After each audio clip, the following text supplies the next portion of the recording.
திராவிட model ஆட்சி என்று சொல்லிக் கொள்ளும் தற்போதைய தமிழக அரசின் தவறான கொள்கைகளால் தொழில்துறைகள் ஒவ்வொன்றாக முடங்கி வருகின்றன. கோவை மற்றும் திருப்பூரில் தற்போது சுமார் 2,50,000 விசைத்தறி யூனிட்டுகள் காலவரையறையற்ற வேலை நிறுத்தத்தை தொடங்கியிருப்பது இந்த அவல நிலைக்கு அடுத்தடுத்த உதாரணமாகும். ஒரு நாளைக்கு சுமார் 35 கோடி ரூபாய் இழப்பு ஏற்படும் என்று கணிக்கப்பட்டுள்ளது. கடந்த 2021 நிர்ணயிக்கப்பட்ட ஊதிய உயர்வுகளை நெசவாளர்களுக்கு முழுமையாக வழங்க தவறியதே இந்த போராட்டத்திற்கான முக்கிய காரணமாக உள்ளது. மேலும் மின்சார கட்டண உயர்வு, நூல் விலை உயர்வு மற்றும் சொத்து வரி சுமை போன்ற காரணங்களால் ஆயிரக்கணக்கான விசைத்தறிகள் ஏற்கனவே மூடப்பட்டுள்ளன. மின்தறித்துறையுடன் தொடர்புடைய போக்குவரத்து, நூல் ஆலைகள், அளவீடு மற்றும் பேக்கேஜிங் என பல்வேறு பிற துறைகளும் இந்த வேலை நிறுத்தத்தால் பாதிக்கப்பட்டுள்ளன.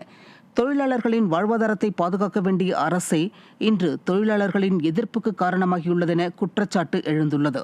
தமிழக அரசு தொழில் வளர்ச்சியை காகிதத்தில் மட்டுமே காட்டுவதற்கு பதிலாக தொழிலாளர்களின் உண்மையான பிரச்சினைகளை புரிந்து கொண்டு விரைந்து நடவடிக்கை எடுக்க வேண்டும் என கோரிக்கை எழுந்துள்ளது. தூத்துக்குடி மாவட்டம் விளாத்திகுளத்தில் அவசர வழி கதவு உடைந்து தொங்கும் அரசு பேருந்தில் பயணிகள் உயிர் பயத்தில் பயணிக்க வேண்டிய அவல நிலை ஏற்பட்டது. விளாத்திகுளத்தில் அரசு பேருந்தின் கடைசி இருக்கையின் பக்கவாட்டில் உடைந்த அவசர வழி கதவை போக்குவரத்து கழக பணிமனை அதிகாரிகள் சரி செய்யாமல் சிறிய கயிற்றின் மூலம் கட்டிக்கொண்டு மிகவும் அலட்சியமாக தொடர்ந்து பேருந்து இயக்கி வருகின்றனர்.